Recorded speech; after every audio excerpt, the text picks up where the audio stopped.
Class. इस video में हम क्लास 7 मैथ्स चैप्टर 6 की दूसरी एक्सरसाइज देखेंगे, एक्सरसाइज 6B। हम पहली एक्सरसाइज इसकी कर चुके हैं।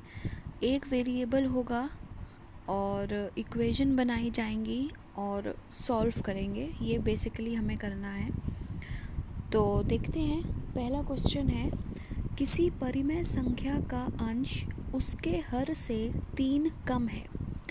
यदि उसके अंश और हर में 5 जोड़ दें तो नई संख्या का मान 3/4 होता है। संख्या ज्ञात कीजिए। तो सबसे पहली बात, जब मैंने ये चैप्टर शुरू किया था तभी बताया था कि इस चैप्टर में जैसे क्वेश्चन बोलता जा रहा है वैसे आपको लिखते जाना है और इक्वेशन अपने आप बन जाएगी। जैसे ही इक्वेशन बनेगी आप उसको सॉल्व करेंगे तो आपको जो वेरिएबल है, जो x या y है, उसकी वैल्यू मिल जाएगी और आपका क्वेश्चन सॉल्व हो जाएगा। तो देखते हैं, मैं फिर से क्वेश्चन पढ़ रही हूँ और ये क्वेश्चन का सल्यूशन है, बोर्ड में लिखा हुआ है। मैं क्वेश्चन पढ़ूँगी तो आप इसको मैच कर सकते हैं। किसी परिमेय संख्या का अंश हर से 3 कम है। परिमेय संख्या क्या होती है? P/Q के फॉर्म में होती है, जिसका हर यानी कि Q 0 के बराबर नहीं होना चाहिए। यानी परिमेय संख्या कोई भी ऐसी संख्या है जो P/Q के फॉर्म में होती है और ये जो हर है ये है अंश P और Q हर है। तो जो हर है वो 0 के बराबर नहीं होता, वो 0 नहीं होना चाहिए। ठीक है, तो अब परिमेय संख्या हमें नहीं पता कौन सी परिमेय संख्या है, किसी लिखा हुआ है, इसीलिए मैंने माना कि अंश है x और हर है y। तो परिमेय संख्या क्या हो गया? अंश बटा हर यानी कि x/y। अब क्वेश्चन में दिया हुआ है कि अंश हर से 3 कम है, यानी कि ये जो अंश है वो हर से 3 कम है। तो अगर मैं हर में 3 घटा दूं तो मुझे अंश मिल जाएगा। हर से 3 कम, हर जो भी है, हमें नहीं पता इस वक्त कि हर की वैल्यू क्या है, तो हमने मान लिया कि वो y है।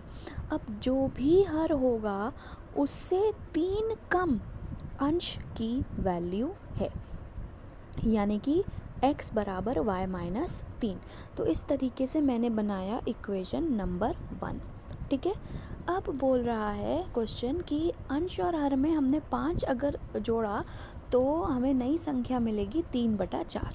तो अंश में 5 जोड़ दिया और हर में 5 जोड़ दिया। ठीक है, x + 5 बटा y + 5। ठीक, और इक्वल टू क्या हो गया? 3/4, क्योंकि यही नई संख्या है। तो ये मेरे पास आ गए 2 इक्वेशन। सबसे पहला इंट्रोडक्शन वीडियो जो था इस चैप्टर का, उसमें मैंने बताया था कि जितने वेरिएबल्स होते हैं उतने ही इक्वेशंस की ज़रूरत होती है उसे सॉल्व करने के लिए। अगर मैंने यहाँ पर x और y 2 वेरिएबल लिए हैं तो मुझे 2 इक्वेशन की ज़रूरत पड़ेगी x और y की वैल्यू निकालने के लिए। पहला इक्वेशन है ये और दूसरा इक्वेशन है ये। ठीक है, अब इसको हमें सॉल्व करना है और यहाँ से हम x की वैल्यू y - 3 इसमें रख देते हैं पहले। तो जहाँ x लिखा है वहाँ y - 3 लिख दिया। कहाँ से? इस इक्वेशन से। ठीक है, y - 3 + 5। अब 5 में से 3 जाएगा, 2 बचेगा। बड़ी संख्या है 5, जिसके आगे प्लस का साइन है तो उत्तर में भी प्लस का साइन लगेगा, इसलिए मैंने यहाँ नीचे लिखा है y + 2। और ये ऐसा का ऐसा रहेगा, बाकी सब वैसे ही रहेगा, कॉपी कर लिया। बस यहाँ इतना चीज़ हमने सॉल्व करके लिखा y + 2। अब यहाँ पर हम कैंची गुणा कर देंगे, तो 4 का गुणा होगा y + 2 से और 3 का गुणा होगा y + 5 से। ठीक है, तो ये 4 y से गुणा होगा, ये 4 2 से गुणा होगा। ब्रैकेट के बाहर वाली संख्या ब्रैकेट के अंदर मौजूद हर एक संख्या से गुणा की जाएगी। तो 4 का गुणा होगा y से, लिखेंगे 4y। 4 का गुणा होगा 2 से, लिखेंगे 8 और प्लस का साइन बीच में। इसी प्रकार से 3 का गुणा होगा y से, 3 का गुणा होगा 5 से और प्लस का साइन लगा देंगे। इसीलिए मैंने लिखा है 3y + 15। ये दोनों बराबर हैं। जो चर है वो एक तरफ कर देंगे इक्वल टू के, और अचर को एक तरफ कर देंगे इक्वल टू के। तो 4y माइनस 3y एक तरफ आ गया, और 15 में से 8 घटा देंगे, क्योंकि ये प्लस 8 जब इक्वल टू के इधर जाएगा तो साइन चेंज होगा, माइनस 8 हो जाएगा। इसी तरीके से ये 3y जब इधर जाएगा तो अभी 3y के आगे कुछ नहीं लगा है, यानी कि वो प्लस का 3y है। तो जब इक्वल टू के दूसरे साइड पर जाएगा तो माइनस का 3y हो जाएगा। इसीलिए हमने इस प्रकार से इसको लिखा है। ठीक है, अब सिंपल घटा देना है, तो y बराबर 7 हमें वैल्यू मिल जाएगी। अब हम वापस अपने इसी इक्वेशन में आते हैं। y की वैल्यू हमें पता चल गई है 7 है। तो अगर मैं y की जगह 7 लिख दूं और 7 में से 3 घटा दूं तो मुझे x की वैल्यू भी पता चल जाएगी। इसीलिए x की वैल्यू आ गई 4, फर्स्ट इक्वेशन में वैल्यू रख दी 2। और इस प्रकार से हमें इस परिमेय संख्या x बटा y की वैल्यू भी मिल जाएगी, जो कि है x बटा y। x है 4, y है 7, तो परिमेय संख्या क्या हो गई 4 बटा 7। इस प्रकार से हम अपने पहले क्वेश्चन को हल कर सकते हैं। इससे काफ़ी मिलता जुलता है प्रश्न 3। पहले मैं उसको भी यहाँ डिस्कस कर लेती हूँ, फिर हम प्रश्न 2 को सॉल्व करके देखेंगे। ठीक है, तो प्रश्न 3 है, एक भिन्न का हर उसके अंश से 3 अधिक है।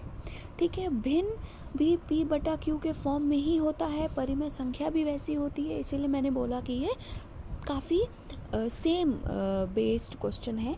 तो भिन्न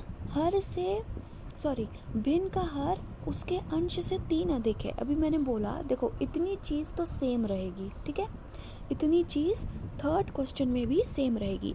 कैसे आप सल्यूशन लिखेंगे वो तरीका ये होना चाहिए। इतना बड़ा और इतना ही स्टेप वाइज सल्यूशन आपको एग्ज़ाम में लिखना होगा। दूसरी बात, तीसरा प्रश्न कैसे सॉल्व करना है वो मैं इसी के साथ बताती जा रही हूँ।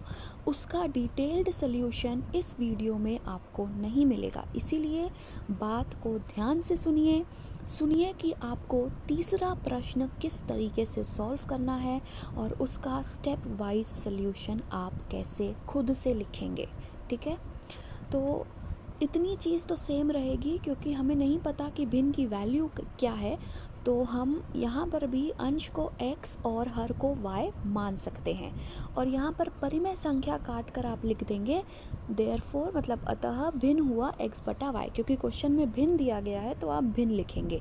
यदि परिमेय संख्या लिखा हुआ होता तो आप परिमेय संख्या लिखते। ठीक है, पहले प्रश्न में किसी परिमेय संख्या लिखा था तो मैंने यहाँ परिमेय संख्या बराबर x बटा y लिखा था, लेकिन यहाँ पर भिन्न दिया हुआ है तीसरे प्रश्न में, तो यहाँ परिमेय संख्या ना लिखकर भिन्न लिखेंगे।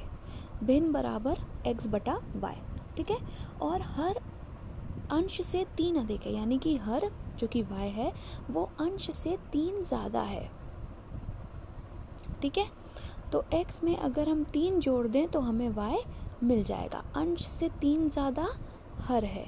ठीक, तो अंश में हमने 3 जोड़ दिया तो हमें हर मिल जाएगा। तो यहाँ पर पहला इक्वेशन ये ना हो करके क्या होगा, x प्लस 3 बराबर y। ठीक है, अंश और हर दोनों में 5 जोड़ दिया जाए तो उसका मान 4 बटा 5 हो जाएगा। तो ये चीज़ आप लिखेंगे, अंश और हर में 5 जोड़ दें, ये वाली लाइन आप लिखेंगे ऐसी की ऐसी, इतना पूरा आप लिखेंगे, इसकी जगह आप लिखेंगे भिन्न। ठीक है, और ये चीज़ भी ऐसी ही आएगी, ये चीज़ भी ऐसी आएगी। 3 बटा 4 की जगह आप लिखेंगे 4 बटा 5। ठीक है, और ये हो गया इक्वेशन नंबर 2। तो यहाँ पर भी आपको 2 इक्वेशन मिल गए, क्योंकि 2 वेरिएबल्स थे। तो जहाँ अब मैंने ऐसे कैची गुणा करके सॉल्व किया था, वैसे ही आप भी खुद से प्रश्न 3 को सॉल्व करेंगे। अब देखते हैं प्रश्न 2। प्रश्न 2 है, वर्ज गुणन विधि से हल करना है, और इसमें 3 पार्ट हैं, जिसका पहला पार्ट है 11x plus 7 upon 22x plus 13 is equal to 6 upon 7। तो जैसा मैंने अभी बताया, जैसा ये पहले क्वेश्चन सॉल्व किया था, इक्वेशंस को कैची गुणा करके सॉल्व किया था वही चीज़ यहाँ पर करनी है। बस यहाँ पर इक्वेशंस ऑलरेडी बने हुए दिए हैं और पहले और तीसरे क्वेश्चन में आपको पहले इक्वेशंस बनाने थे, फिर उनको सॉल्व करके वैल्यू निकालनी थी। तो यहाँ पर आप 7 का गुणा करेंगे इस ऊपर वाले से और इसका गुणा 6 से होगा, इसीलिए मैंने लिखा है 11x + 7 इक्वल मल्टीप्लाइड बाय 7 बराबर 6 गुणा 22x + 13।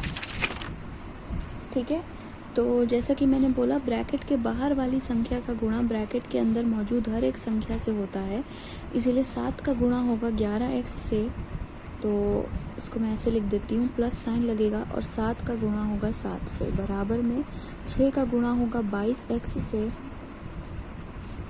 प्लस का साइन लगेगा और 6 का गुणा होगा 13 से। ठीक है, और ये आ जाएगा 77x। सिंपल मल्टीप्लाई करेंगे, खुद से आप इसको मल्टीप्लाई कर कर भी देख सकते हैं। ठीक है, और 6 13। ठीक, अब x वाली जो चीज़ है वो इक्वल टू के एक साइड आ जाएगी, तो 77x यहीं पर रखेंगे। ये 132x इक्वल टू के इधर जाएगा, प्लस का है अभी, इक्वल टू के दूसरे साइड जाएगा तो साइन बदलेगा, -132x लिखेंगे इसको, 78 यहीं पर रखेंगे और ये 49 इधर जाएगा। ठीक है, तो इसमें से आप घटा दीजिए, ये हो जाएगा 12, 12 में से 7 गया बचेगा 5, ये हो जाएगा 2, फिर 12, 12 में से 7 गया बचेगा 5, बराबर में 8, 18 में से 9 जाएगा बचेगा 9 और ये 6, 6 में से 4 गया 2। तो आंसर आ जाएगा x बराबर 29/55 और ये क्योंकि ये माइनस का है तो माइनस में आंसर आएगा। अब ये है दूसरा पार्ट, 12 का गुणा होगा 4 + 7x से, बराबर 11 का गुणा होगा 6x + 2 से, 12 का गुणा होगा 4 से, 12 का गुणा होगा 7x से, 11 का गुणा होगा 6x से सॉरी, और 11 का गुणा होगा 2 से, 22 आएगा। ठीक है, फिर 84x - 66x ये वाला इधर चला आएगा और 22 में से 48 जाएगा, ये 48 इधर जाएगा, प्लस का है माइनस का हो जाएगा, तो इसको घटा दीजिए, 14 में से 6 जाएगा, 8 बचेगा, ये हो जाएगा 7, 7 में से 6 जाएगा बचेगा 1, 22 में से 48 तो जा नहीं सकता, तो 48 में से 22 घटाएंगे, 48 बड़ी संख्या है जिसके बाहर माइनस का साइन लगा है, तो उत्तर में भी माइनस का साइन ही लगेगा। 8 में से 2 जाएगा 6, 4 में से 2 जाएगा 2। ठीक है, तो x बराबर हो जाएगा -26/18, इसको हम 2 से काट सकते हैं, 13 और 9, तो -13/9। जैसे अभी ये 2 पार्ट किए थे वैसे ही ये थर्ड पार्ट भी करना है, कैची गुणा करना है सिंपल। सो उम्मीद करती हूँ कि ये भी आप खुद से कर पाएंगे। Thank you.